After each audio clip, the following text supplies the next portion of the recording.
Good afternoon, everyone. I'm Liana Sangrides for Mindful Healing, and today I wanted to talk a little bit about how mindfulness can help your teens stop being so hard on themselves. Mindfulness is a bit of a buzzword these days, and it means a lot of different things to a lot of different people. It's one of the things that I really love about DBT is I'm a concrete thinker, and if you're anything like me, it's really helpful to have really specific examples of skills and how and when to use which ones. Last week, we talked about the DBT what skills. And so, it's what to do in mindfulness. So observe, describe, and participate. And the skills that we're going to talk about today is like what it means in mindfulness of how to do those things. And so how are we observational? How do we describe things? What does it really mean to, do those things in a mindful way?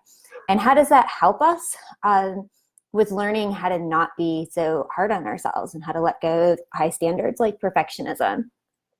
And so the first how skill in DBT is literally to stop judging. And that sounds like a high standard. And so that doesn't mean that we're ever going to not judge ourselves, for the rest of our lives. But what that does mean is to help us learn how to notice and observe those judgmental thoughts and learn how to start being more descriptive and to replace them. Because when we're able to be more non-judgmental in our thinking and notice and start to replace those thoughts with descriptions, so rather than saying like, he's a jerk.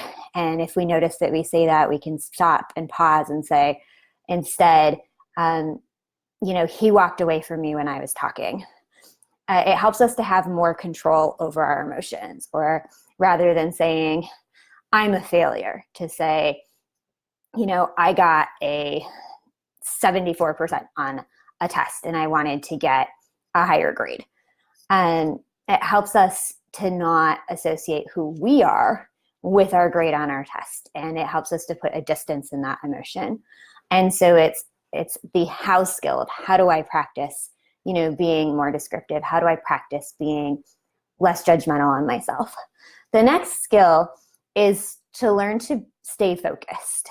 If, again, you're anything like me, we have a society where we are constantly bombarded with distractions. And for me, I'm always trying to meet a deadline. And I feel like if I'm doing a lot of things at once, I'm going to meet it faster. This is not the case. And so learning to stay focused on one thing and just be in the moment. We tend to get more stressed out when we're doing a lot of different things at once and our mind's being pulled in multiple directions. And teens today are pulled in even more directions than we were as teens, and then most of us are as adults.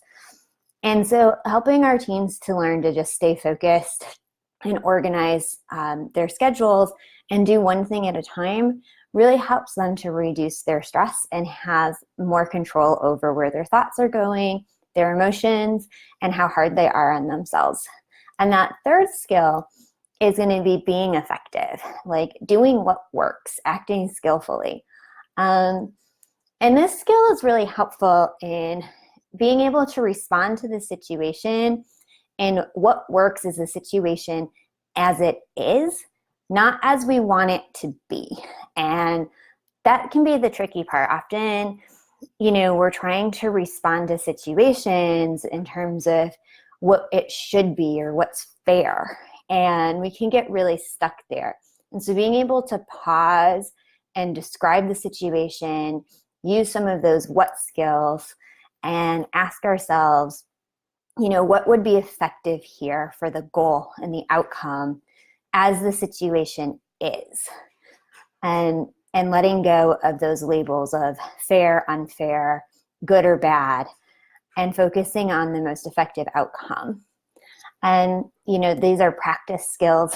They take a lot of work, but they really help you and your teen to have more control over your emotions and to have less harsh judgments on ourselves and others.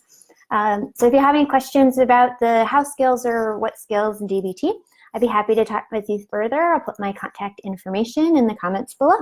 I hope this was helpful, so take care and have a wonderful afternoon.